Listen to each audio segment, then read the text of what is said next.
ദൈവസന്നിധിയിലേക്ക് എത്തിയിരിക്കുന്ന എല്ലാവരെയും ഓർത്ത് ദൈവത്തെ സ്തുതിക്കുന്നു. പ്രത്യേകാൽ കർത്താവിൻ്റെ നാമത്തിൽ ഈ വചനകൂടാരത്തിൻ്റെ തണലിലേക്ക് സന്തോഷത്തോടുകൂടെ സ്വാഗതം ചെയ്തു.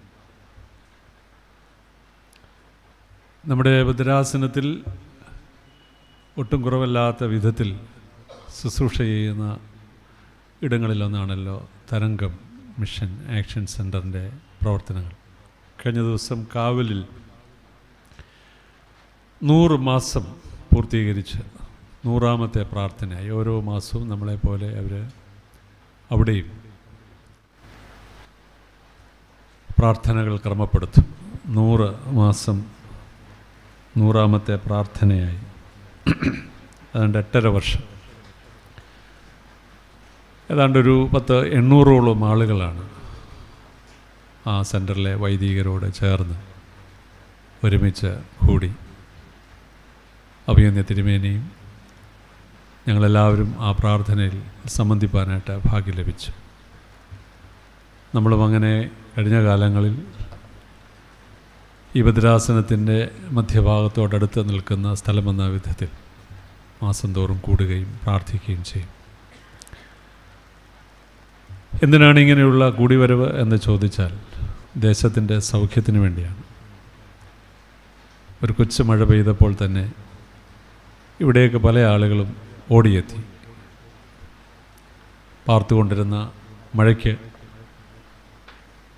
ഞങ്ങളുടെ വീട് മുഴുവൻ അസ്വസ്ഥപ്പെടുത്തുവാനിടയായ കാരണത്താൽ കൊറോണ വന്നപ്പോൾ നമ്മളെല്ലാവരും വല്ലാണ്ട് ഭാരപ്പെട്ടു. പല ആളുകളും യൗവനക്കാരും ചോദിച്ചു, ഇങ്ങനെ പോയാൽ എങ്ങനെ പര്യവസാനിക്കും? നിശ്ചയമായും ഒരു മാറ്റം വരുമായിരിക്കും. ഇല്ലേ അച്ഛാ? ഇന്ന് ഞാനത് ഓർക്കുന്നുണ്ട്.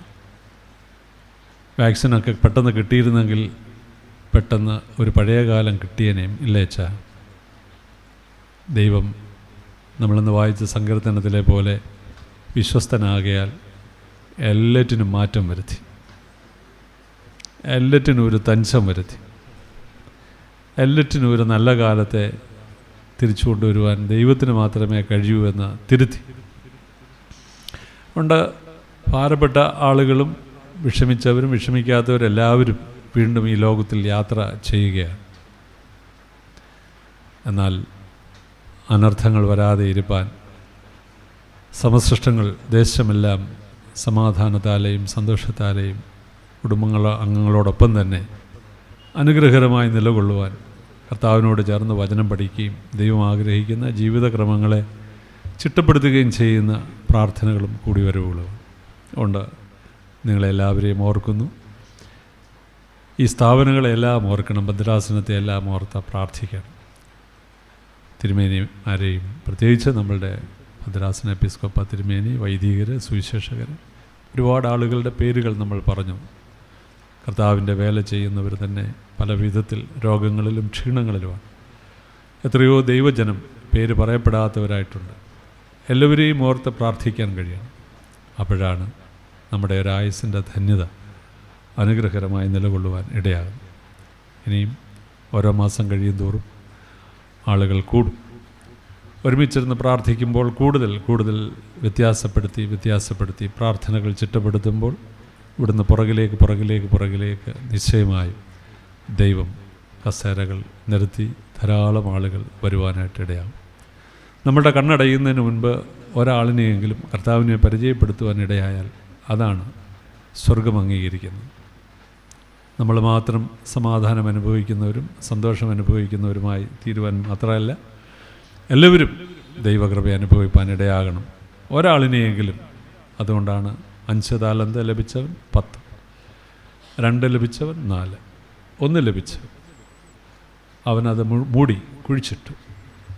അവൻ്റെ ജീവിതത്തിൻ്റെ സാഹചര്യങ്ങൾ, ബലഹീനതകൾ ആവത് മനസ്സിലാക്കി, ഇത്രയും നിനക്ക് ചെയ്യാൻ സാധിക്കുള്ളൂ, നീ തൽക്കാലം അത്രയും ചെയ്താൽ മതി. അവനോടുള്ള സ്നേഹത്തിൻ്റെയും ആദരവിൻ്റെയും കാഴ്ചപ്പാടിൻ്റെയും പേരിലാണ് നിനക്ക് ഇത്രയും എടുക്കാൻ പറ്റത്തുള്ളൂ. ബദ്ധപ്പാടിന് നടുവിൽ എന്തെങ്കിലും ഒന്ന് ചെയ്യും.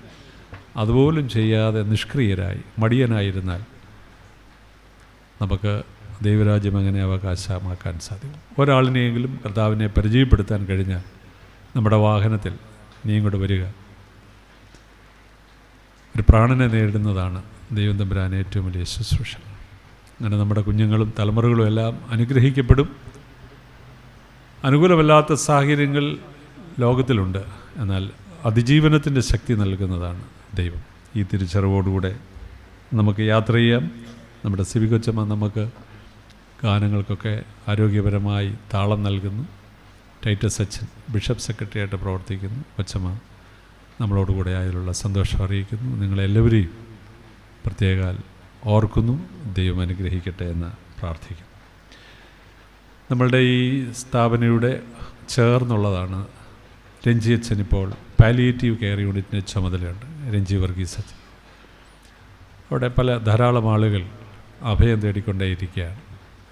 ദൈവം അനുവദിച്ചാൽ അതിവിദൂരമല്ലാതെ പുത്തൻകാവ് ജംഗ്ഷനിൽ നമുക്ക് ഇതുപോലെയുള്ള ഒരു വലുപ്പത്തിലുള്ള ഒരു കെട്ടിടം പുത്തൻകാവ് മാർത്തോമാ ചർച്ചും ഭദ്രാസനവും തമ്മിൽ ഏകോപിച്ച്, അല്ലെങ്കിൽ അവരെ നൽകിയതിൻ്റെ വെളിച്ചത്തിൽ ഭദ്രാസനമായിട്ട് പാലിയേറ്റീവ് കെയർ യൂണിറ്റ് എന്ന വിധത്തിൽ ആരംഭിക്കുവാൻ ദൈവത്തിൽ ശരണപ്പെടുന്നു. ഒരുപാട് ആളുകൾ അഭയം തേടി എത്തുകയാണ്. ആ സ്ഥാപനമൊക്കെ അനുഗ്രഹമായി ആരംഭിക്കുവാനും ദൈവം ആഗ്രഹിക്കുന്ന ശുശ്രൂഷ എല്ലാവർക്കും ചെയ്യുവാൻ ദൈവത്തിൻ്റെ കൃപ ധാരാളം നൽകണമെന്ന് നിങ്ങൾ പ്രാർത്ഥിക്കണം. നേഴ്സസിൻ്റെ ആവശ്യം നമുക്കുണ്ട്. കഴിഞ്ഞ ദിവസം അച്ഛന് അത് പരസ്യപ്പെടുത്തിയിരുന്നു, വാട്സപ്പിലൊക്കെ ഇട്ടിരുന്നു. അച്ഛനെ സമീപിച്ച് നിങ്ങൾക്കവിടെ ശുശ്രൂഷ ചെയ്യാത്ത വിധത്തിൽ നഴ്സിംഗ് കോഴ്സ് കഴിഞ്ഞവർ GNM കഴിഞ്ഞാലും മതിയാവും.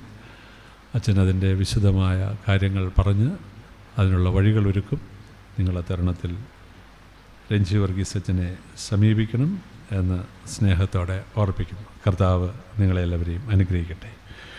വിശുദ്ധ ലൂക്കോസ് എഴുതിയ സുവിശേഷം 5-ാമത്തെ അധ്യായത്തിൻ്റെ 1 മുതൽ 11 വരെയുള്ള വാക്യങ്ങൾ വളരെ പരിചയമുള്ള വാക്യമാണ്. നമ്മൾ ഇങ്ങനെ കൂടി വരുന്നത് എന്തിനു വേണ്ടിയാണ്? എങ്ങനെയാണ് നമ്മളുടെ ഈ കൂടിവരവിൽ ദൈവം ഇടപെടുന്നത്, പ്രസാദിക്കുന്നത്? അങ്ങനെ ചില ചിന്തകൾ നൽകുന്ന വേദഭാഗമായിട്ടാണ് the gospel according to saint Luke chapter 5 verses 1-11. അവൻ ഗന്നസരത്ത് തടാകത്തിൻ്റെ കരയിൽ നിൽക്കുമ്പോൾ പുരുഷാരം ദൈവവചനം കേൾക്കേണ്ടതിന് അവനെ തിക്കിക്കൊണ്ടിരിക്കുകയിൽ 2 പടക് കരയ്ക്ക് അടുത്ത് നിൽക്കുന്നത് അവൻ കണ്ടു. അവയിൽ നിന്ന് മീൻപിടിക്കാർ ഇറങ്ങി വല കഴുകുകയായിരുന്നു. ആ പടകുകളിൽ ശിമോനുള്ളതായ ഒന്നിൽ അവൻ കയറി കരയിൽ നിന്ന് അല്പം നീക്കണം എന്ന് അവനോട് അപേക്ഷിച്ചു. അങ്ങനെ അവൻ പടകിൽ ഇരുന്ന് പുരുഷാരത്തെ ഉപദേശിച്ചു. സംസാരിച്ചു തീർന്നപ്പോൾ അവൻ ശിമോനോട് ആഴത്തിലേക്ക് നീക്കി മീൻപിടുത്തത്തിന് വലയിറക്കുവീൻ എന്ന് പറഞ്ഞു. അതിന് ശിമോൻ, നാഥ, ഞങ്ങൾ രാത്രി മുഴുവനും അധ്വാനിച്ചിട്ടും ഒന്നും കിട്ടിയില്ല. എങ്കിലും നിൻ്റെ വാക്കിന് ഞാൻ വലയിറക്കാം എന്ന് ഉത്തരം പറഞ്ഞു. അവർ അങ്ങനെ ചെയ്തപ്പോൾ പെരുത്ത മീൻകൂട്ടം അകപ്പെട്ട് വല കീറാറായി. അവർ മറ്റേ പടകിലുള്ള കൂട്ടാളികൾ വന്ന് സഹായിപ്പാൻ അവരെ മാടി വിളിച്ചു. അവർ വന്ന് പടക് 2 മുങ്ങുമാറാകുവോളം നിറച്ചു. ശിമോൻ പത്രോസ് അത് കണ്ടിട്ട് യേശുവിൻ്റെ കാൽക്കൽ വീണു, കർത്താവേ, ഞാൻ പാപിയായ മനുഷ്യനാകൊണ്ട് എന്നെ വിട്ടുപോകണമേ എന്ന് പറഞ്ഞു. അവർക്കുണ്ടായ മീൻപിടുത്തത്തിൽ അവനും അവനോടുകൂടെയുള്ള എല്ലാവർക്കും സംഭ്രമം പിടിച്ചു. ഈ വേദഭാഗം ഞാൻ പ്രാരംഭത്തിൽ ഓർപ്പിച്ചതുപോലെ വളരെ പരിചയമുള്ള ഒരു വേദഭാഗമാണ്. നിഷ്ഫലമായ രാവിൻ്റെ അധ്വാനത്താൽ കരയണഞ്ഞ മനുഷ്യരുടെ ചിത്രമാണ് ഈ വേദഭാഗത്തിലൂടെ സുവിശേഷകൻ പങ്കുവയ്ക്കുവാൻ ആഗ്രഹിക്കുന്നതും ചില പ്രബോധനങ്ങൾ, ഉൾക്കാഴ്ചകൾ നൽകുവാൻ ആഗ്രഹിക്കുന്നു. എന്താണ്? നിഷ്ഫലമായ രാവിൻ്റെ അധ്വാനത്താൽ കരയണഞ്ഞ മനുഷ്യൻ്റെ ചിത്രം മാത്രമല്ല, കൂര തേടുവാൻ ആഗ്രഹിക്കുന്നവനെ അധ്വാനത്തിന് സജ്ജമാക്കുന്ന ദൈവത്തിൻ്റെ പ്രവർത്തനങ്ങളെക്കുറിച്ചാണ് ഈ വേദഭാഗം പഠിപ്പിക്കുന്നത്. ഈ വേദഭാഗം എന്നെ വളരെയധികം സ്വാധീനിച്ചിട്ടുണ്ട്. നിങ്ങൾ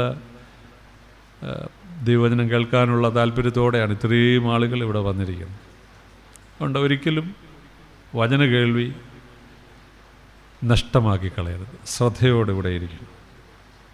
ഈ വേദഭാഗം പത്രോസിൻ്റെയും സ്നേഹിതരുടെയും ജീവിതത്തിൽ സംഭവിച്ച അനുഭവങ്ങളായിട്ട് മാത്രം എടുക്കരുത്.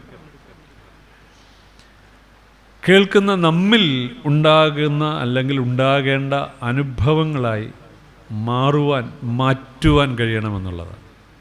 ഒരുപാട് പ്രസംഗങ്ങൾ നമ്മൾ കേട്ടിട്ടുണ്ട്. ഓരോ പ്രസംഗങ്ങളും ആശീർവാദം കഴിയുമ്പോൾ പലപ്പോഴും ഓർമ്മയിൽ നിന്ന് മാഞ്ഞു പോകാറുണ്ട്. എന്നാൽ എല്ലാം ഓർത്തിരുന്നില്ലെങ്കിലും ജീവിതത്തിൻ്റെ ചില യാഥാർത്ഥ്യങ്ങളെ നമ്മൾ അഭിമുഖീകരിക്കുമ്പോൾ നമ്മുടെ ഓർമ്മയിലേക്ക് നമ്മൾ മറന്നിരുന്നാലും ഓടിയെത്തുന്ന അനുഭവങ്ങളും വാക്കുകളും അത് ദൈവാത്മാവിൻ്റെ പ്രേരണയാൽ ഉണ്ടാകുന്നതൊരു യാഥാർത്ഥ്യമാണ്. അതുകൊണ്ട് വചനത്തിൻ്റെ സ്വാധീനം ജീവിതത്തിൻ്റെ ആപൽഘട്ടങ്ങളിൽ നമ്മെ സഹായിക്കുന്നത് മാത്രമല്ല, അനുദിന ജീവിതത്തിൽ ദൈവം ആഗ്രഹിക്കുന്ന വഴികളിൽ നടക്കുവാൻ നമ്മെ പ്രാപ്തമാക്കുന്നത് കൂടെയാണ് എന്ന് ഈ വേദഭാഗം നമ്മളെ പഠിപ്പിക്കുന്നു. നമുക്ക് തിരിഞ്ഞു വരാം. അവൻ യേശു ഗന്നസരേത്ത് തടാകത്തിൻ്റെ കരയിൽ, അടുത്ത വാക്ക് ശ്രദ്ധിക്കണം, നിൽക്കുമ്പോൾ പുരുഷാരം ദൈവവചനം കേൾക്കേണ്ടതിന് അവനെ, അടുത്ത വാക്ക് ശ്രദ്ധിക്കണം, തിക്കിക്കൊണ്ടിരിക്കയിൽ. രണ്ട് വാക്കുകൾ ഞാൻ പറഞ്ഞു. നിൽക്കുമ്പോൾ, തിക്കിക്കൊണ്ടിരിക്കയിൽ. നിൽക്കുന്ന യേശു, തിക്കിക്കൊണ്ടിരിക്കുന്ന പുരുഷാരം. ഗന്നസരേത്ത് തടാകത്തിൻ്റെ കരയിൽ നിൽക്കുമ്പോൾ ദൈവവചനം കേൾക്കേണ്ടതിന് പുരുഷാരം തിക്കിക്കൊണ്ട് ഇരിക്കുമ്പോൾ, Jesus was standing, crowd was pressing. യേശു നിൽക്കുന്ന ചിത്രം മനസ്സിൽ കാണുക. സിമ്പിളാണ്. വലിയൊരു കൂട്ടം കർത്താവിനെ ഇങ്ങനെ അടുത്തടുത്ത് വരുവാൻ, ഇങ്ങനെ ആവശ്യങ്ങൾ പറയുവാൻ തിക്കിക്കൊണ്ടിരിക്കും.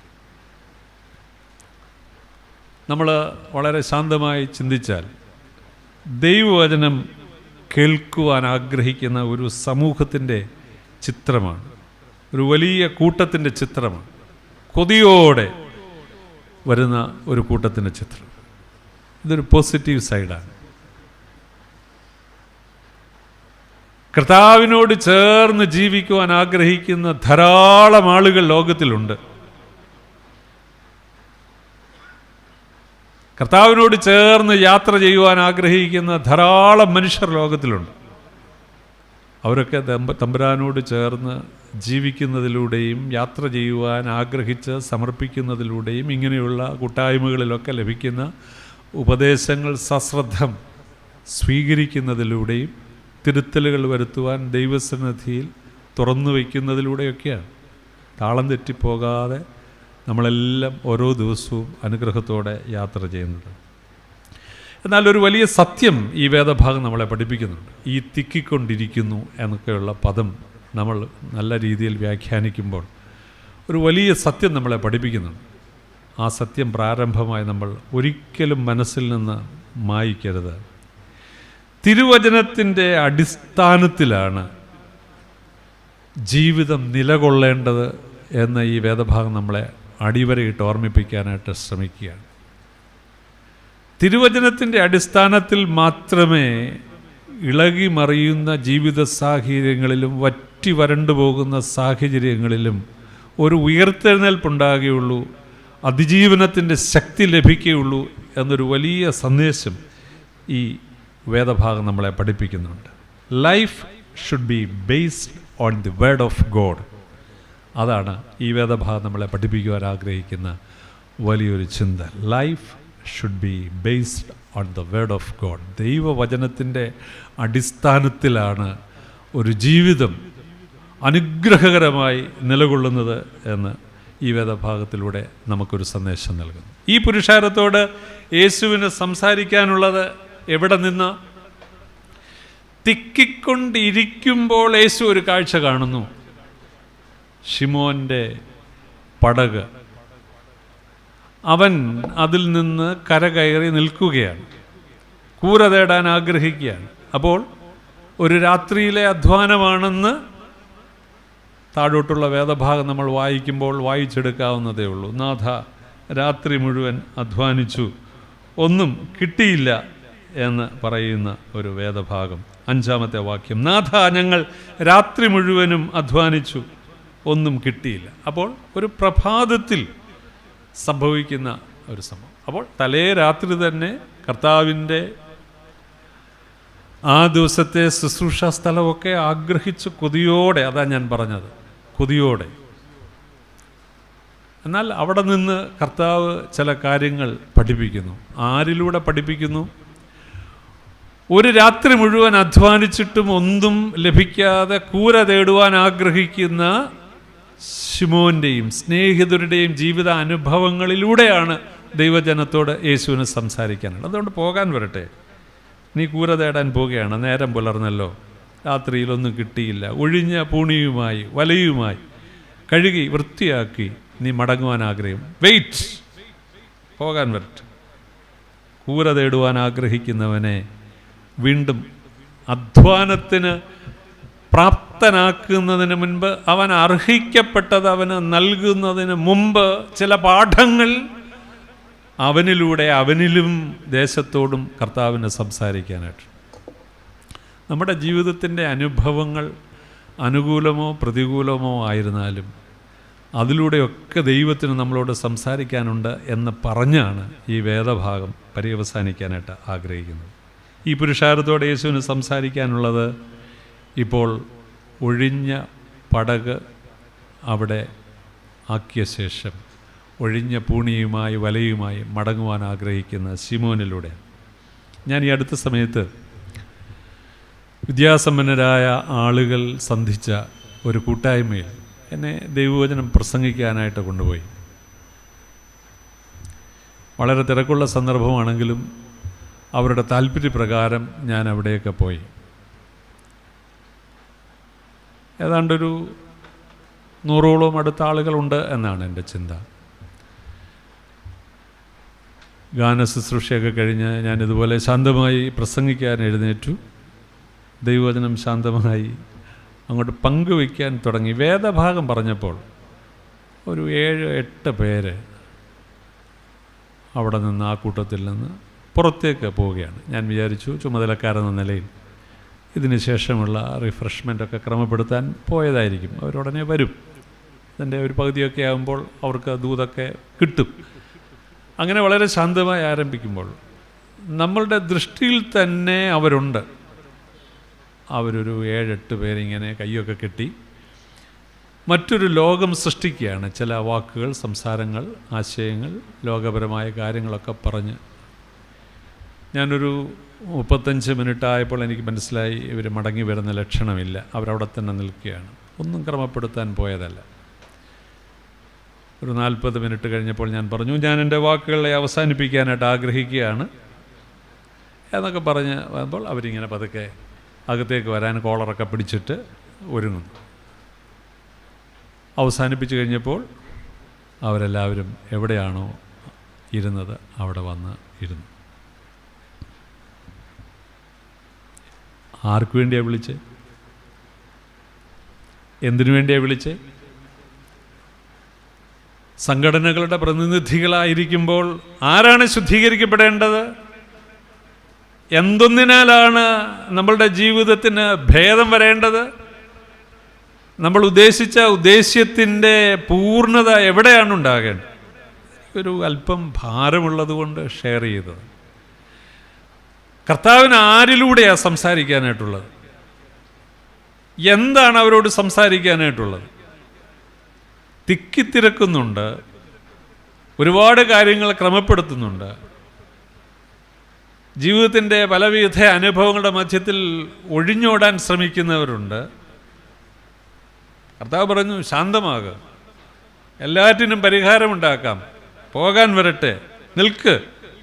കർത്താവ് ഓടാൻ പോകുന്നവനോടും പോകാൻ പോകുന്നവരോടും പറഞ്ഞു, നീക്ക്, നിനക്കെന്താണ് സംഭവിച്ചിരിക്കുന്നത്? അതുതന്നെ ഈ ജനത്തിന്, ഈ ദേശത്തിന് സംഭവിച്ചിട്ടുണ്ട്. അതുകൊണ്ട് നിൻ്റെ അനുഭവങ്ങൾ എന്താണോ അതേ അനുഭവങ്ങളിൽ ഒന്നുമില്ലാതെ, അധ്വാനത്തിന് ഫലമില്ലാതെ വറ്റി വരണ്ട ജീവിതാനുഭവങ്ങളിൽ ഒരുപാട് ആളുകൾ രാവിലെ വന്നിട്ടുണ്ട് തിക്കിത്തിരക്കി. അവരെ ഞാൻ പഠിപ്പിക്കട്ടെ, പോകാൻ വരട്ടെ, ഇടുക, നിന്റെ പടകിങ്ങോട്ട് നീക്ക് എന്നുള്ളതാണ്. ഇവിടെ ഒരാശയമുണ്ട്. 3-ാമത്തെ വാക്യം നിങ്ങൾ ശ്രദ്ധിച്ചാൽ, ആ പടകുകളിൽ ശിമോനുള്ളതായ ഒന്നിൽ അവൻ കയറി കരയിൽ നിന്ന് അല്പം നീക്കണമെന്ന് അവനോട് അപേക്ഷിച്ചു. ശിമോനുള്ളതായ ഒന്നിലധികം പടകുണ്ട്, ശിമോൻ്റേതായിരിക്കാം. അതിലൊന്നിൽ ഒരെണ്ണം ഇങ്ങോട്ട്, എനിക്ക് 2 വേണ്ട, ഞാൻ 2 തോണിയെ കാലി ഔട്ടുന്നതിനല്ല, ഒന്നിൽ തന്നെ കാലി ഔട്ടും. അതിലൊന്നിൽ അവൻ കയറുന്നു. 1-2 പേരൊക്കെ ശാന്തമായി എല്ലാം അച്ഛൻ പറയുന്നത് ശരിയാണെന്ന് സമ്മതിച്ചു തുടങ്ങിയിട്ടുണ്ട്. അവരെ ഓർത്തും ഞാൻ ദൈവത്തിന് സ്തോത്രം ചെയ്യും. കാരണം നല്ല കാലാവസ്ഥയാണ്. ഞാൻ തുടങ്ങിയപ്പോഴേ പറഞ്ഞു, എന്നിലൂടെ, എൻ്റെ അനുഭവങ്ങളിലൂടെ, അത് അനുകൂലവും പ്രതികൂലമാണെങ്കിലും ദൈവത്തിന് സംസാരിക്കാനായിട്ടുണ്ട്. എല്ലാം ശരിയാച്ചു, എല്ലാം ശരിയാ. ശ്രദ്ധിക്കണം, ശിമോനുള്ളതായ ഒന്നിൽ, ആ ഒന്നേതാ? നമ്മുടെ ഒരു കാര്യത്തിലൂടെ ഒരുപാട് കാര്യങ്ങൾ ദൈവം തമ്പുരാൻ പറയാനുണ്ട്. നമ്മുടെ ഒരുപാട് ആവലാദികളിൽ ഒന്നിലൂടെ, ഓരോന്നിലൂടെയും ദൈവത്തിന് നമ്മളോട് സംസാരിക്കാനായിട്ട്, ഓരോ കുഴപ്പങ്ങളിലൂടെയും ചില പാഠങ്ങൾ പഠിക്കുവാനായിട്ടും. അങ്ങനെ പഠിച്ചാണ് തിരുത്തി നല്ല വിജയത്തിലെത്തുക. ശ്രദ്ധിക്കുക, നമ്മിലൂടെയും നമുക്കുള്ളതിലൂടെയുമാണ് കർത്താവിന് സംസാരിക്കാനായിട്ടുള്ളത്. നമ്മുടെ വീട്ടിലെ അനുഭവങ്ങളിലൂടെയാണ് ദേശത്തോട് സംസാരിക്കാനായിട്ടുള്ളത്. വേറൊരുത്തൻ്റെ രോഗത്തിൻ്റെ തളർച്ചയുടെ കാഠിന്യം മനസ്സിലാക്കണമെങ്കിൽ, അവൻ്റെ വിശപ്പ് എനിക്ക് ബോധ്യപ്പെടണമെന്നുണ്ടെങ്കിൽ, അവൻ്റെ ബുദ്ധിമുട്ട് എന്താണെന്ന് എനിക്ക് മനസ്സിലാകണമെങ്കിൽ, ഞാൻ ആ കടമ്പകളിലൂടെ, ആ വഴികളിലൂടെ ഒരിക്കലെങ്കിലും പോയിട്ടുള്ളവനായിരിക്കണം.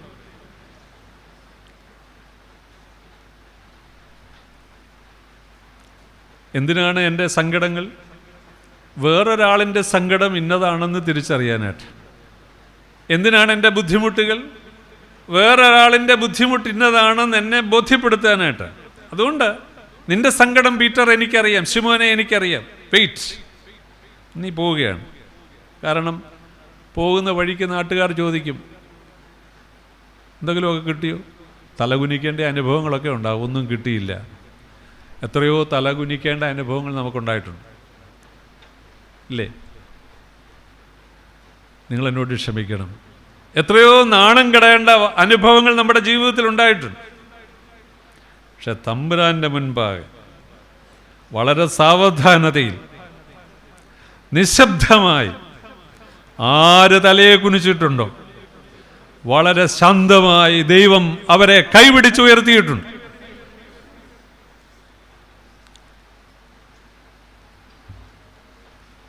ഞാൻ ധൃതി കൂട്ടി സംസാരിക്കുന്ന ആളല്ല, അങ്ങനെ സംസാരിച്ചിട്ട് കാര്യമില്ല. എവിടെയെല്ലാം ജീവിതത്തിൽ തലകുനിക്കേണ്ട അനുഭവങ്ങൾ ഉണ്ടായിട്ടുണ്ടോ, ഞാൻ വീണ്ടും പറയുന്നു, ആ ഭാഷ ഉപയോഗിക്കുന്നതിൽ എവിടെയെല്ലാം നാണം കെടേണ്ട അനുഭവങ്ങൾ ഉണ്ടായിട്ടുണ്ടോ, അവിടെയൊന്നും നമ്മെ നാണം കെടുത്താതെ, അവിടെയൊന്നും നമ്മുടെ തലയെ കുനിക്കാതെ, കൃത്യം മാറി നിൽക്കാതെ, മറയാതെ, പോകേണ്ട വഴികളിൽ അപ്പുറത്തെത്തിച്ച ഒരു ദൈവമാണ് നമുക്കുള്ളത്. ദൈവത്തിൻ്റെ സ്തോത്രം. മറന്നുപോകരുത്, അതൊക്കെ അങ്ങ് കേട്ടണം. അതെല്ലാം വെച്ചു. ഇതാണ് ഫെയ്ത്ത് എന്ന് പറയുന്നത്. നമ്മിലൂടെയും നമുക്കുള്ളതിലൂടെയുമാണ് കർത്താവിന് സംസാരിപ്പാനായിട്ടുള്ളത്. 1-ാമത്തെ വാക്യത്തിൽ ഇങ്ങനെയാണല്ലോ എഴുതിയിരിക്കുന്നത്, പുരുഷാരം ദൈവവചനം കേൾക്കേണ്ടതിന്. ഈ പുരുഷാരം എന്ന് പറയുന്നത് കൂട്ടം അല്ലെങ്കിൽ ക്രൗഡ് എന്നുള്ള ഒരർത്ഥത്തിലല്ല നമ്മൾ എടുക്കേണ്ടത്. കൂട്ടത്തിന് പൊതുവായൊരു ലക്ഷ്യമില്ല. ഇപ്പോൾ ഇത്രയും ആളുകൾ ഈ ആറാട്ടുപുഴ ജംഗ്ഷനിൽ ചെന്നാൽ നാട്ടുകാർ പറയും, ഒരു വലിയ ആൾക്കൂട്ടം അവിടെ. പക്ഷേ ആൾക്കൂട്ടത്തിന് ഒരു ലക്ഷ്യമില്ല. ഇപ്പോൾ റെയിൽവേ സ്റ്റേഷനിൽ ചെന്നാൽ, ട്രാൻസ്പോർട്ട് ബസ് സ്റ്റാൻഡിൽ ചെന്നാൽ, ബസ് സ്റ്റാൻഡുകളിലൊക്കെ ചെന്നാൽ, ടൗണുകളിൽ ചെന്നാൽ ഒരുപാട് ആൾ പല കാര്യത്തിനാണ് വരുന്നത്. ഈ കൂട്ടത്തിന് പൊതുവായ ഒരു ലക്ഷ്യമില്ല. എന്നാൽ കൂട്ടം എന്നുള്ള അർത്ഥത്തിലല്ല ഇവിടെ വായിക്കാനായിട്ടിടയാണ്. അത് പുരുഷാരം എന്നതൊരു കമ്മ്യൂണിറ്റി എന്നുള്ളതാണ്. കൂട്ടത്തിന് പൊതുവായൊരു ലക്ഷ്യമില്ലെങ്കിൽ കമ്മ്യൂണിറ്റിക്ക്, സമൂഹത്തിന് പൊതുവായൊരു ലക്ഷ്യം. നമുക്കൊരൊറ്റ ലക്ഷ്യമേ ഉള്ളൂ, കർത്താവിൻ്റെ സന്നിധിയിൽ വന്ന് ചില കാര്യങ്ങൾ പഠിക്കണം. ആ ബോധ്യപ്പെടലുകൾക്കനുസരിച്ച് ജീവിതത്തിൻ്റെ ഓരോ ദിവസവും അനുഗ്രഹത്തോടെ യാത്ര ചെയ്യണം.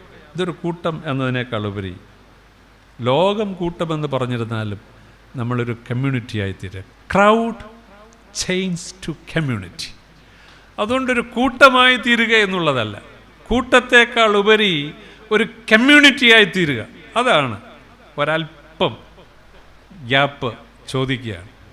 നീ പോകാൻ വരട്ടെ, ആ പടക് ഇങ്ങോട്ട് തരാം. എനിക്ക് ഈ കൂട്ടത്തെ, ഈ വന്നിരിക്കുന്നതിൻ്റെ ഉദ്ദേശത്തേക്കാൾ അപ്പുറമായി ചിലത് എനിക്ക് പഠിപ്പിക്കാനായിട്ടുണ്ട് ഈ ജനത്തെ. അതുകൊണ്ടൊരു കൂട്ടമായി വന്ന് എന്തെങ്കിലും പ്രാപിച്ചു പോവുകയല്ല.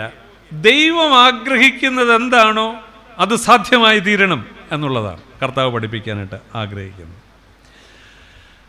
രണ്ടാമത്തെ വാക്യം വളരെ രസകരമായ വാക്യമാണ്. അവയിൽ നിന്ന് മീൻ പിടിക്കാർ ഇറങ്ങി വല കഴുകുകയായിരുന്നു എന്നാണ്. അപ്പോൾ ഈ പടക് ആവശ്യപ്പെടുന്നതിന് മുൻപ് കർത്താവ് കണ്ടുകൊണ്ടിരുന്ന ഒരു കാര്യമാണ്, രാത്രിയിലെ അധ്വാനത്തിൽ നിന്ന് ഒന്നും ലഭ്യമാകാതെ വന്നപ്പോൾ അധ്വാനിച്ചവർ എന്ത് ചെയ്യുന്നു? ഇറങ്ങി വല കഴുകുകയായിരുന്നു എന്നുള്ളതാണ്. ഈ കഴുകൽ ഏത് വിധത്തിലുള്ള ഒരു കഴുകലാണ്? ആരെങ്കിലും വന്നിട്ട് ചോദിക്കുക, ആ പൂണിയാലിങ്ങനെ വന്ന്, ഇപ്പോൾ ഈ കുറുവാപ്പരൾ ഇറങ്ങുന്ന സമയം എല്ലായിടത്തുള്ള, ഞാൻ ഈ കായംകുളത്തിനടുത്തുള്ള ഒരു സ്ഥലത്താണ് ജനിച്ചു വളർന്നത്. വയൽ, തോട്, നല്ല രസമാണ്. നനഞ്ഞുകൊണ്ട് അങ്ങ് ഇറങ്ങും കുറുവായെ പിടിക്കാൻ. കുറുവാന്ന് പറഞ്ഞാൽ മനസ്സിലായോ? ആ, അറിയാം. ചിലർ ഇരിപ്പ് കണ്ട ഇപ്പോൾ സ്വർഗത്തിൽ നിന്ന് ഇങ്ങോട്ട് വന്നതുപോലെ ഒന്നും കേട്ടിട്ട്. ഒരു വെളുത്ത ഒരു വലയിട്ടും പൂണിയിട്ടും ഒറ്റാലിട്ടും ഒക്കെ പിടിക്കും. ആയത് നോക്കും, ഒന്നുമില്ല. അതുകൊണ്ട് സ്ഥലം വിടാനുള്ള ഒരു കാര്യം. ആരെങ്കിലും എന്തെങ്കിലും ചോദിച്ചാൽ ഒന്നും കിട്ടിയില്ല എന്ന് പറയുന്ന ആക്ഷേപത്തിൽ നിന്ന് രക്ഷപ്പെടാനുള്ള കഴുകലാണ്, നിരാശയുടെ കഴുകലാണ്. ആര് ചോദിച്ചിരുന്നാലും ഒന്നുമില്ല. നമ്മൾ പണ്ട് റിസൾട്ടൊക്കെ വരുന്ന സമയമുണ്ട്, ഈ ജയിച്ചോ തോറ്റോ എന്നറിയാനായിട്ട്, ഇല്ലേ? ഇല്ല. നിങ്ങളെല്ലാം നേരെ CBSEയും ICSE ഒക്കെ കഴിഞ്ഞു. ഞാൻ ഈ നാടൻ സ്കൂളിൽ പഠിച്ച ആളാണ്. ഞാൻ പഠിച്ചതിന് ശേഷം ആ സ്കൂൾ അടയ്ക്കുകയും ചെയ്തു. അത്ര വിദ്യാഭ്യാസമാണ് ഞാൻ ചെയ്തത്. ഇങ്ങനെ നമ്മൾ പോയി നോക്കും. നമ്മൾ നോക്കുന്നത് മുകളിൽ നിന്നല്ല നോക്കുന്നത്, താഴെ നിന്നാണ് നമ്മൾ നോക്കുന്നത്. കാരണം അതൊന്നും ജയിക്കാനൊന്നും ഇല്ലെന്ന്, പറ്റത്തില്ല. എന്നെ മണ്ടന്മാരില്ല. അങ്ങനെയുള്ളവരെ എവിടെ ദൈവം എടുത്തു വച്ചിരിക്കുന്നത് വേറൊരു കാര്യം.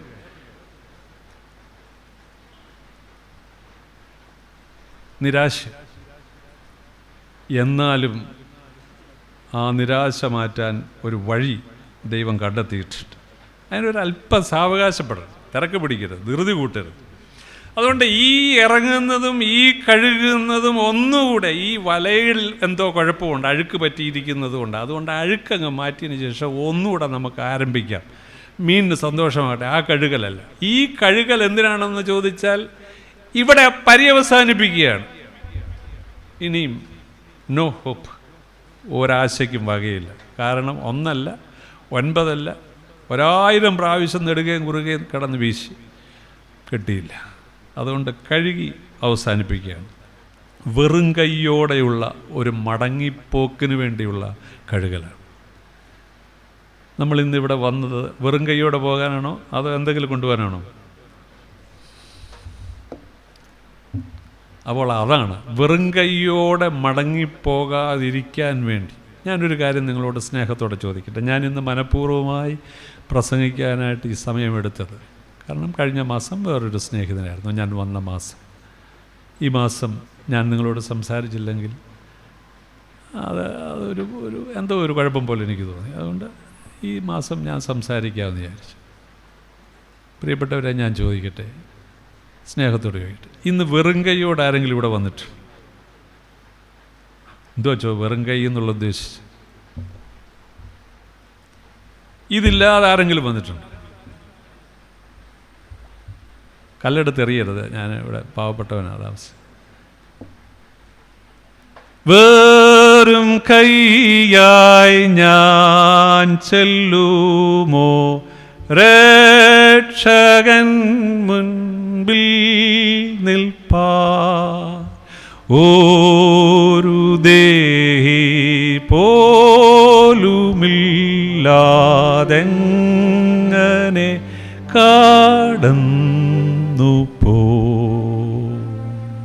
വെറും കൈയാണോ? കർത്താവിൻ്റെ സന്നിധിയിൽ ചെല്ലുമ്പോൾ വെറും കൈയോടെ നിൽക്കാനിടയാകും. ഞാൻ ചിലപ്പോഴിങ്ങനെ ഇമാജിൻ ചെയ്യും, നിത്യതയിലേക്കുള്ള പ്രവേശനത്തിന് നമ്മളെ ഇങ്ങനെ നിൽക്കുമ്പോൾ, അങ്ങനല്ല, വേറെ ഏതെങ്കിലും വിധത്തിലായിരിക്കും, ഭാവനയാണ്. കർത്താവ് സിംഹാസനത്തിലിരിക്കുമ്പോൾ ഇങ്ങനെ ഇങ്ങനെ ഇങ്ങനെ ഇങ്ങനെ കാണി. എന്താ ഇങ്ങനെ കാണിച്ചതിൻ്റെ അർത്ഥം എന്നാ സൂസനെ? ഏറിപ്പോ അങ്ങനെ ഇരിക്കുമ്പോൾ ഈ കൈ നോക്കണം എന്ന് പറഞ്ഞാൽ എന്നാ? അപ്പോൾ അവിടെ നിന്നുകൊണ്ട് ഞാൻ ചോദിക്കും, ഞാനാണോ ചോദിക്കും. അതെ, നീ തന്നെ. മാറി നിൽക്കുന്ന ഒരു കാഴ്ചയെന്ന് കണ്ടേ. അത് കഴിയുമ്പോൾ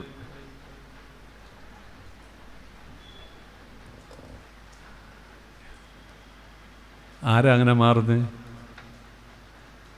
വെറും കൈയായി നാം ചെല്ലും. അതുകൊണ്ടാണ് ഞാൻ പ്രാരംഭത്തിൽ പറഞ്ഞു, കർത്താവിൻ്റെ സന്നിധിയിൽ ചെല്ലുമ്പോൾ ഭൂതങ്ങളെ പുറത്താക്കി, അന്യഭാഷ സംസാരിച്ചു, അത് ചെയ്തു ഇത് ചെയ്തു, ഒരുപാട് കാര്യങ്ങൾ.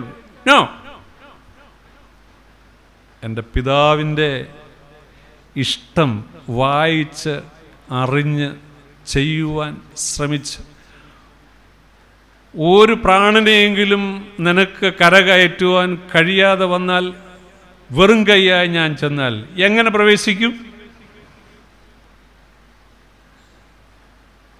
അതുകൊണ്ട് തിരുവചനത്തിൻ്റെ അടിസ്ഥാനത്തിൽ ചില കാര്യങ്ങളെ അപഗ്രഥിക്കുന്നതിന് നമുക്ക് കഴിയണം. അതുകൊണ്ട് ആരും വേദപുസ്തകമില്ലാതെ, ഇവിടെ മാത്രമല്ല പള്ളിയിലും ആരാധനകളിലും, ഞാൻ പലപ്പോഴും ഇങ്ങനെ യാത്ര ചെയ്യുമ്പോൾ, എൻ്റെ കുടുംബം യാത്ര ചെയ്യുമ്പോൾ ഞായറാഴ്ചയൊക്കെ ദൂരെയൊക്കെ പോകുമല്ലോ, അപ്പം ഞാൻ പറയുന്നുണ്ട്, ആ വരുന്നവരെ ശ്രദ്ധിച്ച് കയ്യിലൊന്നുമില്ലാതെയാണ് പോകുന്നത്. പള്ളിയിൽ പോകുന്നത് ഞായറാഴ്ച രാവിലെ നമുക്കറിയാം, ആ പോക്ക് കാണുമ്പോഴേ അറിയാം പള്ളിയിലോട്ടുള്ള പോക്ക്. എന്നാൽ ചില ആളുകളുടെ കയ്യിൽ തിരുവെഴുത്ത് കാണും, ചില കുഞ്ഞുങ്ങളുടെ കയ്യിൽ തിരുവെഴുത്തുണ്ട്, ചില ആളുകൾ വെറും കൈയോടെ പോകും. ഇത് എടുക്കാൻ മറന്നതാണോ, അതോ ഇതില്ലെങ്കിലും ജീവിക്കാൻ ഞാൻ പ്രാപ്തനായി എന്നതുകൊണ്ടാണോ ഇതില്ലാതെ പോകുന്നത്? കുറ്റം പറയുകയാണെന്ന് വിചാരിക്കരുത് പ്രിയപ്പെട്ടവരെ. ഇതാണ് സത്യത്തിൽ കർത്താവ് പഠിപ്പിക്കാനായിട്ട് ആഗ്രഹിക്കുന്നത്. തിരുവചനത്തിൻ്റെ അടിസ്ഥാനത്തിൽ ക്രൗഡ് ചേഞ്ച് ടു കമ്മ്യൂണിറ്റി, കൂട്ടമായി പോകുകയല്ല, ഒരു സമൂഹമായി തീരുന്നതിലൂടെയുള്ള ദൈവ ഉദ്ദേശ്യം, അതാണ് നമ്മളെ പഠിപ്പിക്കുവാനായിട്ട് ആഗ്രഹിക്കുന്നത്. ഈ സന്ദർഭത്തിലാണ് പടക് അടുപ്പിച്ച് നിർത്താനായിട്ട് പറയുന്നതും കരയിൽ നിന്നൊരൽപ്പം അകറ്റുവാനായിട്ട് പറയുന്നത്. ഈ പടക് എന്ത് ചെയ്തുകൊണ്ടിരുന്ന പടക? മുമ്പേ എല്ലാം നല്ലതാണെന്ന് പറഞ്ഞ ആളുകൾ ഇപ്പോൾ നേരെയായി, അതിനപ്പുറത്തിരുന്നവർ പതുക്കെ എല്ലാം ശരിയാണെന്ന് പറയാൻ തുടങ്ങി. ഈ പടക് എന്തോ ചെയ്തുകൊണ്ടിരുന്ന പടക?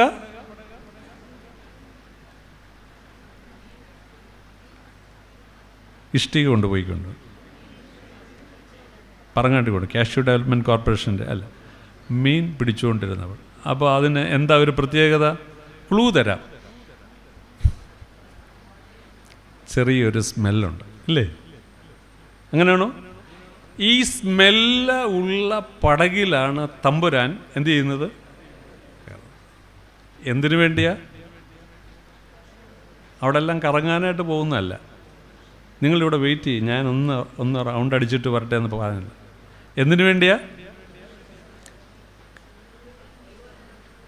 ദുർഗന്ധം വമിക്കുന്ന പടകിനെ യേശു പുൽപ്പറ്റാക്കി മാറ്റുകയാണ് അല്ലേ?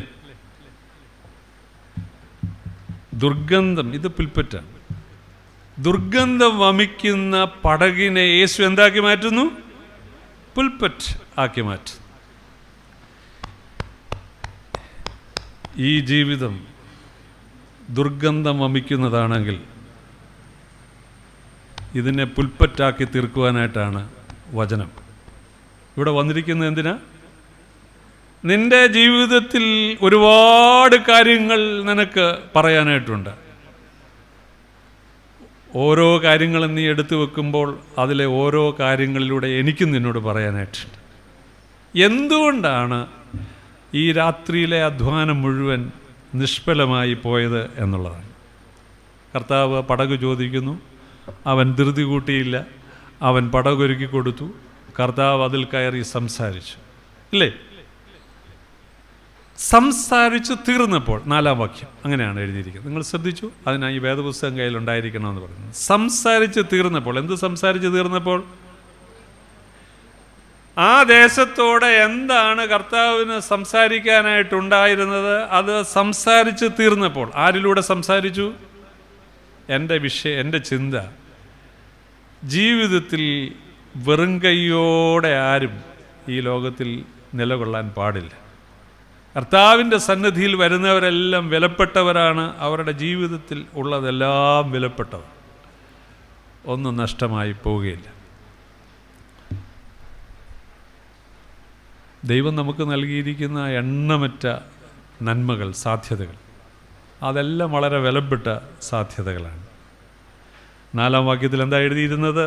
സംസാരിച്ച് തീർന്ന ശേഷം. മറക്കല്ലേ, സംസാരിച്ച് തീർന്ന ശേഷം. കർത്താവ് എന്ത് പറഞ്ഞു? വായിച്ചു നോക്ക്. സംസാരിച്ച് തീർന്നപ്പോൾ അവൻ ശിമോനോട് ആഴത്തിലേക്ക് നീക്കി മീൻപിടുത്തത്തിന് വലയിറക്കുവീൻ എന്ന് പറഞ്ഞു, ഇല്ലേ? സംസാരിച്ച് തീർന്നപ്പോൾ ശിമോൻ പത്രോസിനോട് പറഞ്ഞു, എവിടേക്ക് ഇറക്കണം? ആഴത്തിലേക്ക് നീക്കി വല ഇറക്കണം എന്നാണ്. അപ്പോൾ 5-ാമത്തെ വാക്യത്തിൽ അതിന് അദ്ദേഹം മറുപടി പറയുന്നുണ്ട്, നാഥ, ഞങ്ങൾ രാത്രി മുഴുവനും അധ്വാനിച്ചിട്ടും ഒന്നും കിട്ടിയില്ല, എങ്കിലും നിൻ്റെ വാക്കിന്. എനിക്ക് തോന്നുന്നു 5-ാമത്തെ വാക്യം 4-ാമത്തെ വാക്യമായിട്ട് എഴുതിയിരുന്നെങ്കിൽ 4-ാമത്തെ വാക്യം ഇങ്ങനെ പറയുന്നു, കിട്ടിയില്ലെങ്കിൽ സാരമില്ല, ആഴത്തിലേക്ക് നീക്കി. എങ്ങനെ മനസ്സിലായി കർത്താവിന്?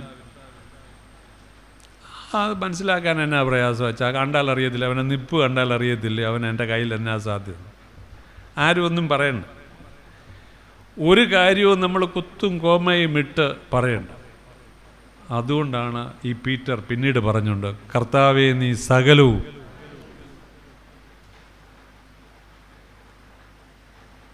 ഹി നോസ് എവരിത്തിങ്, അവനെല്ലാം അറിയുന്ന ദൈവം.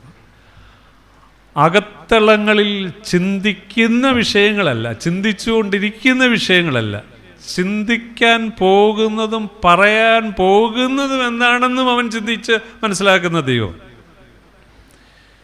നാം ഇവിടേക്ക് യാത്ര ആരംഭിച്ചത് എന്തിനാണെന്ന് ഇറങ്ങുന്നതിന് മുൻപ് അറിഞ്ഞ ഒരു ദൈവമാണ്. എങ്ങനെ ഇവിടെ നിന്ന് വചനം കേൾക്കുമെന്ന് കാണുന്ന ഒരു ദൈവമുണ്ട്. ഇവിടെ നിന്ന് എങ്ങനെ അത് സ്വീകരിച്ച് മടങ്ങുമെന്നറിയുന്ന ഒരു ദൈവമുണ്ട്. എല്ലാം അറിയുന്ന ഒരു ദൈവമുണ്ട്. നിങ്ങൾക്ക് ചിലർക്ക് പിടികിട്ടുന്നുണ്ട്, ഞാനീ പറയുന്നത് എല്ലാവർക്കും പിടികിട്ടുന്നുണ്ട്. പക്ഷേ ദൈവം ആഗ്രഹിക്കുന്ന വിധത്തിൽ ഇതിനെ ഒപ്പി എടുക്കുന്നത്, ഒന്നും താഴെ കളയാതെ പറക്കിയെടുക്കുന്നവർ ഇതിൻ്റെ ഇടയിൽ ഇരിപ്പുണ്ട്. ദൈവം ആഗ്രഹിക്കുന്നത് എന്താണോ അത് അതുപോലെ പറക്കിയെടുക്കണം എന്നുള്ളതാണ്. പത്രോസ് പറഞ്ഞു, നാഥ, രാത്രി മുഴുവൻ അധ്വാനിച്ചിട്ടും ഒന്നും കിട്ടിയില്ല, എങ്കിലും നിന്റെ വാക്കിന് ഞാൻ എന്ത് ചെയ്യാം? ഈ പത്രോസ് എന്തുകൊണ്ടാ അതനുസരിച്ച്? ഈ മീൻപിടുത്തത്തിൻ്റെ എക്സ്പേർട്ട് പത്രോസാണോ കർത്താവാണോ? ഏറ്റവും കൂടുതൽ വീശിയിട്ടുള്ളത്, മറ്റേ വീശലല്ല ഞാൻ പറഞ്ഞത്, ഈ വല വീശിയിട്ടുള്ളത് ഏറ്റവും കൂടുതൽ വീശിയിട്ടുള്ള ആരാ? അപ്പോൾ ഈ കടലിൽ, ഈ തടാകത്തിൽ എവിടെ മീനുണ്ട് എന്ന് ലോകപരമായി ചിന്തിച്ചാൽ നന്നായി അറിയാവുന്ന ആർക്കാ? എന്നിട്ട് ഈ പത്രോസ് എന്താ ചോദിക്കാൻ, ആവശ്യമില്ലാത്ത അവിടെ എല്ലാം ഞാൻ ബീജയാണ്, പിന്നെ ബീജ എന്ന് പറഞ്ഞുകൊണ്ട് അവിടെ ഒന്നുമില്ല. എന്താ അങ്ങനെ പറയാൻ?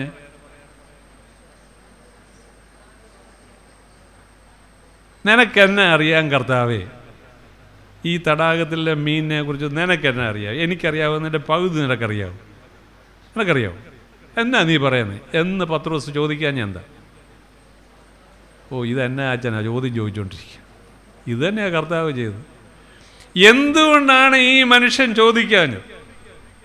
നിനക്കെന്തറിയാൻ കർത്താവേ? ചോദിക്കാനൊക്കത്തില്ല. ചോദിച്ചാൽ കർത്താവ് തിരിച്ചു ചോദിക്കും, നിനക്കറിയാവുന്നതുകൊണ്ട് എന്നാ ഗുണമുണ്ടായെന്ന് ചോദിക്കും.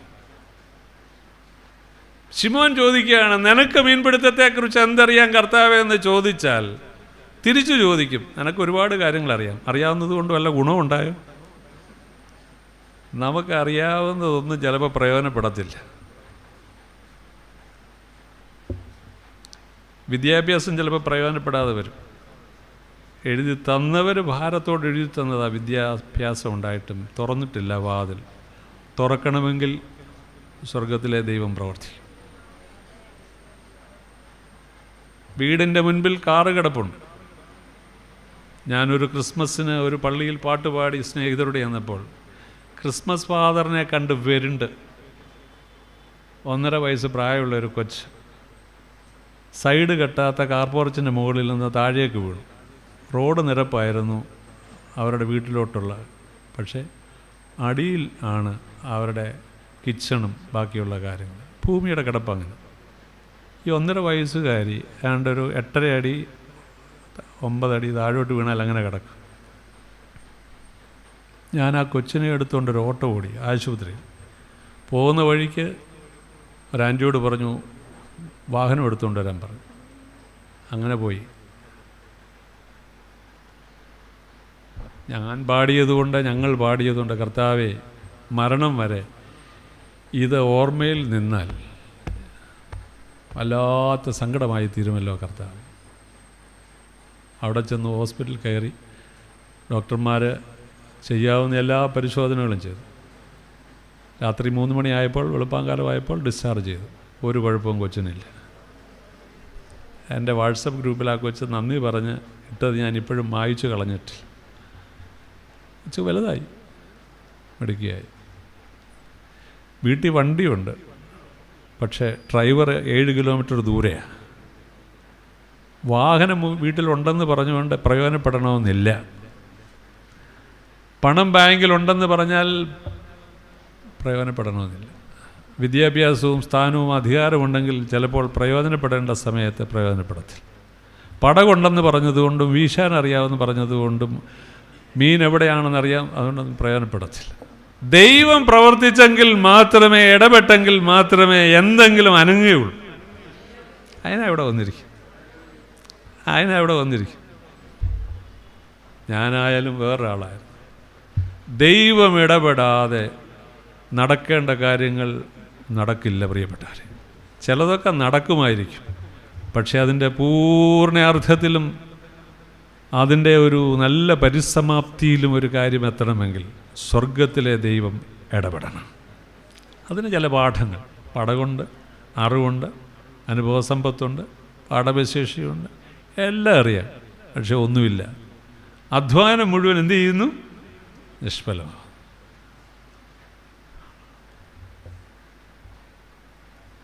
ഞങ്ങൾ നോർത്ത് ഇന്ത്യയിൽ ശുശ്രൂഷ ചെയ്യുമ്പോൾ ഒരു മനുഷ്യൻ ജീവിതം പര്യവസാനിപ്പിക്കാനായിട്ടൊക്കെ ആഗ്രഹിച്ചുകൊണ്ടുള്ള ഒരു അനുഭവം. അപ്പോൾ ഒരു വാച്ച് ആൻഡ് എയ്ഡ് സർവീസിന് അദ്ദേഹം തീർച്ചപ്പെടുത്തി, ഇന്ന് രാത്രിയിലൂടെ ഞാൻ പള്ളിയിൽ പോകും, അത് കഴിയുമ്പോൾ ഞാൻ എൻ്റെ വഴി അതിനനുസരിച്ച് നീക്കും. പക്ഷേ അന്ന് രാത്രിയിൽ ഗസ്റ്റായി വിളിച്ച അച്ഛൻ കുർബാന എടുത്ത് ആരാധനാ മധ്യേ പ്രസംഗിച്ചു. ഈ മനുഷ്യൻ ഏറ്റവും പുറകിലാണ് ചെന്നിരിക്കുക, ഒരു കോണിൽ. പക്ഷേ ആ വൈദികൻ പ്രസംഗിച്ചപ്പോൾ വിരൽ ചൂണ്ടി പറഞ്ഞു, ഇന്ന് ഒരു വർഷത്തിൻ്റെ അവസാന ദിവസമാണ്, കഴിഞ്ഞ കാലങ്ങളിൽ ഒന്നും നേടിയില്ല എന്ന് പറഞ്ഞ് ആരെങ്കിലും ഈ പരിശുദ്ധാലയത്തിൻ്റെ തണലിലുണ്ടെങ്കിൽ നിന്നെയും അല്പമായെങ്കിലും നിനക്ക് നൽകുന്ന ജീവിത വഴികളിൽ നിന്ന് സാധ്യതകളെയും കർത്താവിൽ സമർപ്പിച്ച് പങ്കുവെച്ച് ആരംഭിക്കുക. ദൈവം നിൻ്റെ ഗതിയെ അനുഗ്രഹമാക്കി തീർക്കും. അയാൾ പറയുകയാണ്, എന്നുവെച്ചാൽ ഈ ഇരിക്കുന്ന വേദപുസ്തകങ്ങളുണ്ട്, ലോറി കണക്കിനാണ് ഹിന്ദിയും മറ്റ് ഭാഷകളിലുള്ള ഇംഗ്ലീഷിലുമൊക്കെയുള്ള ഭാഷ. ആ വാക്ക് ഞാൻ 2-3 വർഷത്തിന് മുൻപ് കേട്ടനുസരിച്ചു. എന്നെയും എൻ്റെ കുടുംബത്തെയും എനിക്കുള്ളതിനെയും കർത്താവിന് വേണ്ടി ഞാൻ സമർപ്പിച്ചു. ദൈവം എൻ്റെ ബിസിനസ്സിനെ അനുഗ്രഹിക്കാൻ തുടങ്ങി. ബാങ്കിൽ നിക്ഷേപം കൂടുമ്പോൾ 90 ഉള്ളപ്പോൾ 10 കൂടെ ഉണ്ടെങ്കിൽ 100 ആക്കാമെന്ന്, 900 ഉള്ളപ്പോൾ 100 കൂടെ ഉണ്ടെങ്കിൽ 1000 ആക്കാമായിരുന്നു, 9000 ഉള്ളപ്പോൾ 1000 കൂടെ ഉണ്ടെങ്കിൽ 10000 ആക്കാമായിരുന്നു. അങ്ങനെ കൂട്ടിച്ചേർത്ത് വർദ്ധിപ്പിച്ച് അതിൽ സന്തോഷിക്കുന്നതിൽ, അതിൽ നിന്ന് അടർത്തി മാറ്റാവുന്നത് തമ്പുരാനുള്ളത് തമ്പുരാന് കൊടുത്തും ഒരായുസ്സുള്ളത് ദൈവകരങ്ങളിൽ തുറന്നു വെച്ച് യാത്ര ചെയ്യാൻ തുടങ്ങിയോ, അന്നു മുതൽ ജീവിതം കാര്യത്തെ ക്രമപ്പെടുത്തുവാൻ, ദൈവം കാര്യങ്ങളെ ക്രമപ്പെടുത്തുവാൻ തുടങ്ങി എന്നാണ് എൻ്റെ. യേശുവിന് എന്തറിയാം എന്നവൻ ചോദിക്കുന്നില്ല. 6-ാമത്തെ വാക്യത്തിൽ എന്ത് സംഭവിച്ചു എന്ന് നോക്കുക. വേഗം അവസാന ഭാഗത്തേക്ക് വരാം. അവർ അങ്ങനെ ചെയ്തപ്പോൾ പെരുത്ത മീൻകൂട്ടം അകപ്പെട്ടു. പെരുത്ത മീൻകൂട്ടം അകപ്പെട്ടു, വല കീറാറായി. എവിടോട്ട് നീക്കി വല വീശാനാ പറഞ്ഞേ? ഒന്ന് പ്രത്യേകം ഒന്ന് നോട്ട് ചെയ്തേക്കണം. ആഴത്തിലേക്ക് നീക്കി. യേശു പറഞ്ഞ ആഴം വല എറിഞ്ഞ ആഴമല്ല, അവൻ്റെ വാക്കുകളുടെ ആഴമാണ്. മനസ്സിലായോ? യേശു പറഞ്ഞ ആഴം, ആഴത്തിലേക്ക് നീക്കി വലയിറക്കാൻ പറഞ്ഞു കഴിഞ്ഞാൽ യേശു പറഞ്ഞ ആഴം വലയെറിഞ്ഞ ആഴമല്ല, യേശുവിൻ്റെ വാക്കുകളുടെ ആഴമാണ്. അതാണ് നിൻ്റെ വാക്കിന് ഞാൻ എന്ത് ചെയ്യാം? വലയിറക്കാം. അതുകൊണ്ടാണ് യേശുവിൻ്റെ അമ്മ പറയുന്നുണ്ട്, അവൻ നിങ്ങളോട് എന്തെങ്കിലും കൽപ്പിച്ചാൽ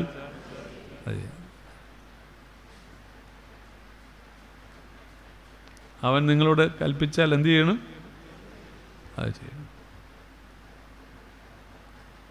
എന്താ ദൈവം നമ്മളോട് കൽപ്പിച്ചത്? കൽപ്പിക്കാൻ പോവാ, അത് പറഞ്ഞ് അവസാനിപ്പിക്കും.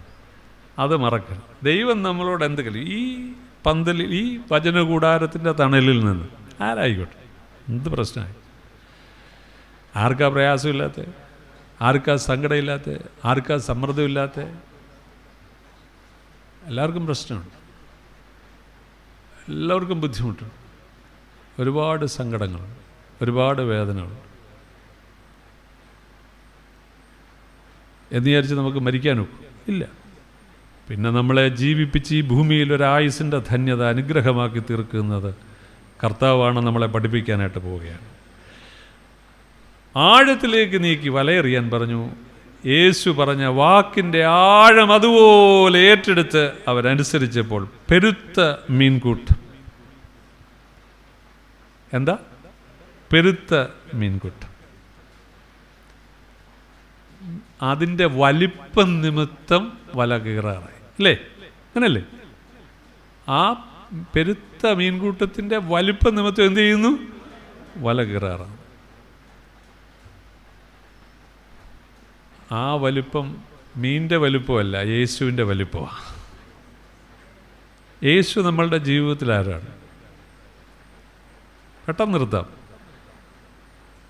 നമ്മളൊക്കെ പറയും യേശു എൻ്റെ രക്ഷിതാവ്, എൻ്റെ കർത്താവ്, എൻ്റെ വീട്ടിൽ. ആര് പറഞ്ഞല്ലെന്ന് ഒരു സംശയമില്ല, എല്ലാം ശരിയാണ്.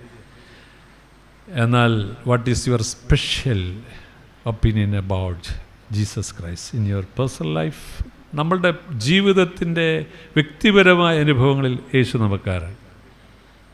അത്രയേ ഉള്ളൂ. നമ്മളുടെ വ്യക്തിപരമായ ജീവിതത്തിൽ യേശു നമുക്കാരാണ്. അതറിയണമെങ്കിൽ ഒറ്റ മാർഗ്ഗമേ.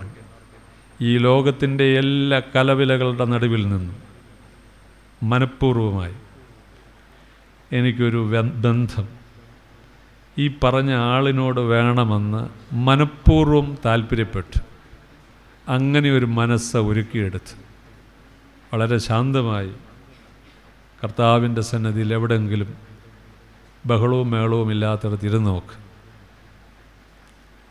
ചില ദിവസങ്ങൾ കഴിയുമ്പോൾ യേശുവിൻ്റെ വലിപ്പം നീ തിരിച്ചറിയും. ദൈവത്തിന് സ്തോത്രം. യേശുവിൻ്റെ വലിപ്പം തിരിച്ചറിയുന്നത് നമ്മളുടെ ജീവിതത്തിൻ്റെ വലിപ്പം കാണിക്കുന്നതിലൂടെയല്ല. അത് ഞാനും കാണിച്ചാൽ ഇത്ര കാലമേ ഉള്ളൂ. ഈ കണ്ണടയുമ്പോൾ എല്ലാ വലിപ്പവും അവസാനിക്കും. എന്നാൽ ഞാൻ മരിച്ചിരുന്നാലും മനുഷ്യ മനസ്സുകളിൽ ഞാൻ മരിക്കാതെ വണ്ണം എന്നും ജീവിക്കുന്നവളായി തീരണമെങ്കിൽ യേശു നമ്മളുടെ ജീവിതത്തിൽ വലുതായി തീരണമെന്നുള്ളതാണ്. അതാണ് പ്രധാനം. യേശു നമ്മളുടെ ജീവിതത്തിൽ വലുതായി തീരണം. ഇതാ സത്യസുവിശേഷം. ഇതിനപ്പുറത്തൊരു സുവിശേഷമില്ല. മീനിൻ്റെ വലിപ്പം യേശുവിൻ്റെ വലിപ്പത്തെയാണ്, ശാരീരികമായ വലിപ്പമല്ല. അതൊരു സാധാരണക്കാരനായ മനുഷ്യൻ ഉപവസിച്ചും പ്രാർത്ഥിച്ചും നടക്കുന്നതിന് എന്നാ വലിപ്പം പറയാനാണ്? എന്നാൽ അവൻ്റെ വാക്കിൻ്റെ വലിപ്പം വലിയ വലിപ്പം തന്നെയാണ്. ലോകപ്രകാരം അവൻ ഒരു സാധാരണക്കാരനായ മനുഷ്യനെ പോലെ ചൂടുകൾ വെച്ചിരുന്നാലും അവൻ പറഞ്ഞാൽ കടൽ ശാന്തമാകും, അവൻ പറഞ്ഞാൽ കാറ്റ് അടങ്ങും, അവൻ പറഞ്ഞാൽ ചിലത് സംഭവിക്കും. സംശയമുണ്ടെങ്കിൽ ചോദിച്ചു, ശരിക്കും ചോദിച്ച് സംശയിച്ചാൽ പോലും ആ സംശയത്തെ മാറ്റിയിട്ട് കരുതുന്ന ഒരു ദൈവമാണ് നമുക്കുള്ളത്. സംശയം നിൻ്റെ മനസ്സിലിരിക്കുന്നത് അതുകൊണ്ട് കരുതുന്ന ദൈവമല്ല എന്നുള്ളത് അങ്ങനെ ചെയ്യത്തില്ല. സംശയമുള്ളപ്പോൾ പോലും കൈവിടാത്ത ഒരു ദൈവമാണ് ദൈവമക്കൾക്കുള്ളത്. അവൻ പറഞ്ഞു, രാത്രി മുഴുവൻ അധ്വാനിച്ചു, ഒന്നും രാത്രി എന്ന് പറയുന്നത് ഇപ്പോൾ ഈ അനുഭവത്തിൻ്റെ വെളിച്ചത്തിൽ കഴിഞ്ഞതാണോ വരാൻ പോകുന്നതാണോ? അധ്വാനിച്ചത് വരാൻ പോകുന്നതാണോ അധ്വാനിച്ചത് കഴിഞ്ഞതാണോ? അപ്പോൾ രാത്രി പുറകിലായി ഇല്ലേ, കഴിഞ്ഞു, പാസ്റ്റായി. അപ്പോൾ ഇങ്ങനെ ആയിരിക്കും പറഞ്ഞത്, നാഥ രാത്രി മുഴുവൻ, എങ്കിലും നിൻ്റെ വാക്കിന് ജീവിത വിജയത്തിനൊരു തിരിഞ്ഞുനോട്ടം നമുക്ക് ആവശ്യമാണ്. ജീവിത വിജയത്തിന് എന്താ ആവശ്യം?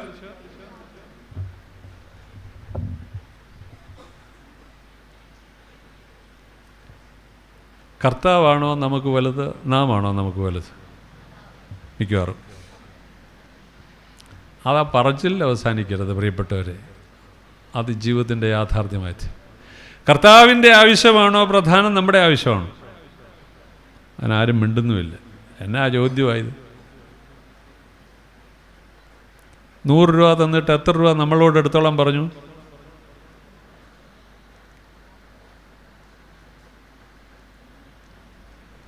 മലയാള സാറാ കണക്ക് പഠിപ്പിച്ചു. 100 രൂപ തന്നിട്ട് ഇത്ര രൂപ നിങ്ങൾ എടുത്തോ, ഇത്ര രൂപ 90 രൂപ എനിക്ക് വേണം, 10 രൂപ നിങ്ങൾ എടുത്തോളം പറഞ്ഞു. കൂടുതൽ ആർക്ക് തന്നു? നമ്മുടെ ആവശ്യം എന്താണെന്ന് നമ്മളെക്കാൾ അറിയാവുന്ന. ഈ 10 ചോദിക്കുമ്പോഴും പറയും ടൈറ്റാണ്, ബെൽറ്റ് കെട്ടിയിരിക്കുക, ടൈറ്റ്, ശ്വാസം വിടാൻ വയ്യാത്ത ടൈറ്റ്. എല്ലാ ദിവസവും സന്ധ്യയാകുമ്പോൾ ഞാൻ വന്ന് പ്രാർത്ഥിക്കും, കർത്താവേ ഇന്ന് 2-3 ഏടാകൂടങ്ങൾ മുമ്പിൽ വന്നു, വെട്ടിച്ചും ചാടിച്ചും. ആ ഏടാകൂടങ്ങളുടെ ഒന്നും മുമ്പിൽ വീഴാതെ വാഹനത്തെയും ജീവനെയും സംരക്ഷിച്ച ദൈവമേ നിനക്ക് സ്തോത്രം. ഒരു ചെറിയ നട്ട് വന്ന് ഒരു ബൈക്കിൻ്റെ സ്റ്റാൻഡ് വന്ന് കൊണ്ടാൽ മതി. ആ വർക്ക്ഷോപ്പിൽ ചെല്ലുമ്പോൾ അവൻ 2800 മേടിക്കും. ഒരു പോറലും ഏൽക്കാതെ വളരെ സാവധാനതയിൽ ഓരോ ദിവസവും ഇവിടെ കൊണ്ടുവന്നിടുമ്പോഴും ഓരോ സ്ഥലത്ത് ചെല്ലുമ്പോഴും പറയും, ദൈവമേ പകലന്തോളും പരിപാലിച്ച ദൈവമേ നിനക്ക് സ്തോത്രം. ജീവന് മാത്രമല്ല, ഈ നെട്ടോട്ടത്തിൽ ഉണ്ടാകുന്ന സമയത്തെ കീറി തിന്നുന്ന എല്ലാ ബുദ്ധിമുട്ടുകളിൽ നിന്നും വിടുവിക്കുന്ന ദൈവമേ നിനക്ക് സ്തോത്രം. വൈതരണികളുണ്ടാകും, സ്വാഭാവികമാണ്.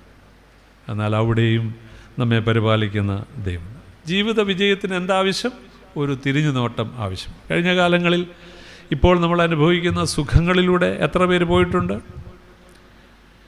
എത്ര പ്രാവശ്യം തിരിച്ചും മറിച്ചും നമ്മൾ കണക്ക് കൂട്ടിയിട്ടാണ് പലചരക്ക് സാധനം വാങ്ങിച്ച കടയിൽ മാസത്തിൽ കൊടുക്കുവാനുള്ള പണം കൊടുത്തത്. 400 രൂപ കൊടുക്കാനുള്ളിടത്ത് 250 കൊടുത്തു, അവിടെ കൊടുക്കാനുള്ളിടത്ത് പകുതി കൊടുത്തു, പിന്നെ കുറേ കഴിഞ്ഞപ്പോൾ പിന്നെ കൊടുത്തു. നിന്നും നിർത്തിയുമല്ലേ എത്രയോ ആളുകൾ ജീവിച്ചത്. ഇന്നോ അതിൽ നിന്നൊക്കെ ഭേദപ്പെടുത്തി എത്രയോ ആളുകളെ എന്നാൽ കഴിഞ്ഞ കാലങ്ങളിൽ അതിശയകരമായി നിലനിർത്തിയ ഒരു ദൈവം, വിപത്തിൻ്റെ കാലത്ത് കൂടെ ഇരുന്ന ദൈവം, ഈ നന്മയുടെ കാലത്ത് ദുഃഖമനുഭവിക്കുന്നവരോട് ചേർന്നായിരിക്കാൻ എൻ്റെ സാധ്യതകൾ, എൻ്റെ സമയം, എൻ്റെ പ്രാർത്ഥന, എൻ്റെ മധ്യസ്ഥത, ദൈവം എനിക്ക് നൽകിയിരിക്കുന്ന നന്മകൾ, രാത്രി മുഴുവൻ അധ്വാനിച്ചു. കഴിഞ്ഞതാണ് രാത്രി. ഞാൻ പറഞ്ഞു, ജീവിത വിജയത്തിന് എന്ത് മക്കളെ ആവശ്യം? ഒരു തിരിഞ്ഞു നോട്ട്. എനിക്ക് തോന്നുന്നു ഒരാളെങ്കിലും ഇത് മനസ്സിലാക്കി കാണും. എല്ലാവരും കേട്ടു. ആരാണ്? ഒരു പക്ഷേ നിങ്ങളെല്ലാവരും അത് മനസ്സിലാക്കി കാണും, ഏറ്റെടുത്ത് കാണുമെന്ന്. ഒരാളെങ്കിലും ഈ പറയുന്ന അർത്ഥത്തിൽ അതേറ്റെടുത്താൽ യെസ്, റിഫ്ലക്റ്റ് ചെയ്തു, ഒരാളെങ്കിലും ഏറ്റെടുത്ത് ഇന്നത്തെ ഈ കൂടിവരവ് അനുഗ്രഹമായി പോയി. ഞാൻ അങ്ങനെ തന്നെ തീർച്ചപ്പെടുത്തി നിൽക്കുന്ന ഒരാളാണ്. ഒരു വ്യത്യാസവും വരുത്തത്തില്ല.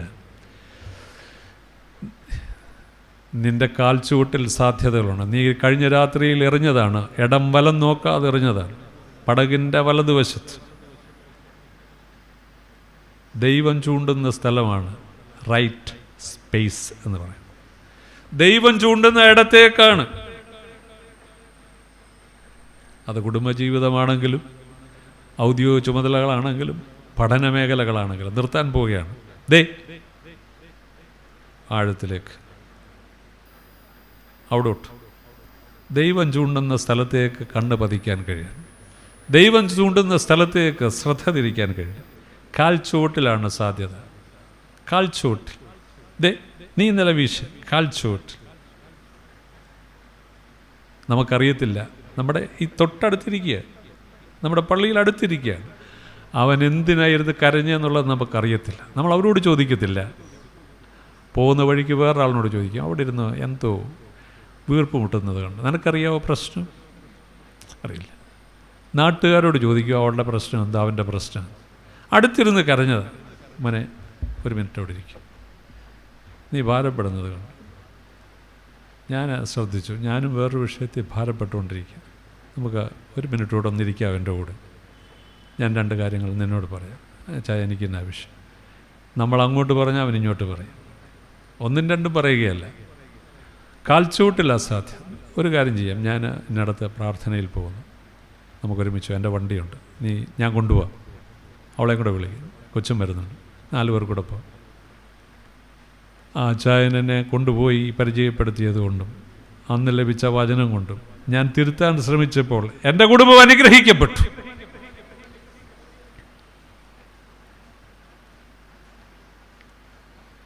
ഒരുപാട് ആളുകൾ കേട്ടുകൊണ്ടിരിക്കും. കേൾക്കട്ടെ, എല്ലാവരും കേൾക്കട്ടെ. എന്നെ കേൾക്കുന്ന എല്ലാവരും എവിടെ ഇരുന്ന് കേട്ടിരുന്നാലും, ലോകത്തിൻ്റെ അറ്റം വരെ കേട്ടിരുന്നാലും ഓർക്കണം.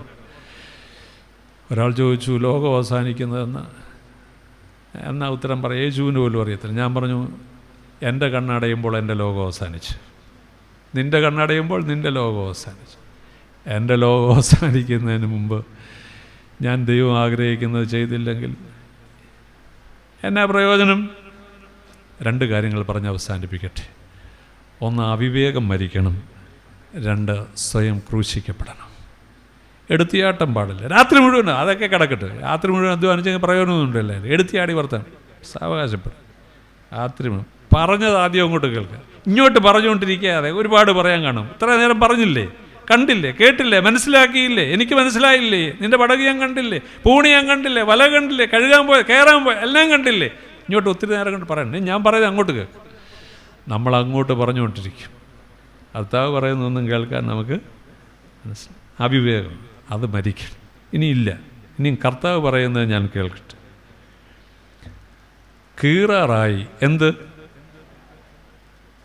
അപ്പോൾ അവൻ ഒരു കാര്യം ചെയ്തു. മറ്റേ പടകിലുള്ളവരെ, ഈ അനുഗ്രഹം പങ്കുവയ്ക്കാനാണോ അതോ സൂക്ഷിച്ചു വെക്കാനായിട്ടുള്ളതാണോ? എന്നാൽ ഞാൻ രക്ഷപ്പെട്ടു. പങ്കുവയ്ക്കാനല്ലാതെ ഒരനുഗ്രഹവും ദൈവം നമുക്ക് നൽകിയിട്ടില്ല. ഈ വല അങ്ങോട്ട് കീറാറായി, പടക് മുങ്ങാറായി, മറ്റേ പടകിലുള്ളവരെ വിളിച്ചു.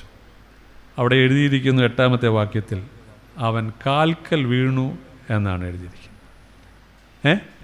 അവനെന്തോ ചെയ്തു? അങ്ങനല്ലേ? 8-ാമത്തെ വാക്യത്തിൽ കാൽക്കൽ വീണു. ഈ അനുഗ്രഹം അഹങ്കരിക്കാനാണോ അനുദപിക്കാനാണോ? ഈ കാൽക്കൽ വീണത് അഹങ്കരിച്ചതിൻ്റെ ആണോ അനുദപിച്ചതിൻ്റെ ഭാഗമാണ്? എല്ലാത്തിനും ഉത്തരവുണ്ട്. പാട്ടായിരുന്നെങ്കിൽ ഫുൾ വിജയമായിരുന്നു. ഫുൾ A+കാരാ. അനുഗ്രഹം ഒരിക്കലും അഹങ്കരിക്കാനായിട്ടുള്ളതല്ല. അനുഗ്രഹം എപ്പോഴും അനുദപിക്കാനായിട്ടുള്ള. കർത്താവേ, നിൻ്റെ വാക്ക് ഞങ്ങൾ കേട്ടു, ഇതാ നിൻ്റെ മുൻപാകെ ഞങ്ങളെ തന്നെ സമർപ്പിക്കുന്നു. തലകളെ വണക്കാം, പ്രാർത്ഥിക്കാം. നിത്യജീവമൊഴികൾ നിന്നിലുണ്ടു പരനെ, നിന്നെ വിട്ടിട്ടാടി ഞങ്ങളെങ്ങുപോയി വസിക്കും. നിന്നെ വിട്ടിട്ടാടി ഞങ്ങളെങ്ങുപോയി വസിക്കും. നീയല്ലോ ഞങ്ങൾക്കുള്ള ദിവ്യ സമ്പത്തേശുവേ. നീയല്ലാതില്ല ഭൂവിൽ ആഗ്രഹിപ്പാനാരുമേ. നീയല്ലാതില്ല ഭൂവിൽ ആഗ്രഹിപ്പാനാരുമേ. നീയല്ലോ ഞങ്ങൾക്കുള്ള ദിവ്യ സമ്പത്ത്